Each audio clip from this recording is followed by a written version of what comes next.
Welcome to Tenor Tech, where I solve the problems you didn't even know you had. You begin by confirming compatibility. Check CPU, GPU, and UEFI support so you avoid surprises.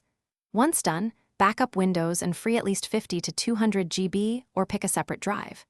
Next, obtain a Mac OS installer image and prepare a bootable USB.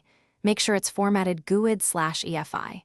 While creating the installer, download OpenCore or a VM image and required kexts. This gets you into the first actionable phase without wasting time on basic setup. Now configure the boot environment. Assemble an EFI with OpenCore and a tailored config. List that matches your SM BIOS. You must add kexts for power management, USB mapping, NVMe, and network support. Check versions and correct load order so Mac OS sees hardware properly. Then update BIOS. Disable Secure Boot, set OSI, enable UEFI boot priority, and tune virtualization options if using a VM. Be methodical. Small misconfigurations here cause install failures, so double-check identifiers and file placement.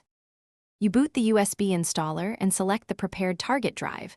Follow the Mac OS installer prompts and expect a couple of reboots. Once the system is on its drive, copy the working EFI there and install post-install kexts, audio, GPU, and network drivers. Finalize SM BIOS values so services like iCloud work. If something goes wrong, try verbose boot to read errors. One key troubleshooting tip: if you get kernel panics or boot loops, inspect config.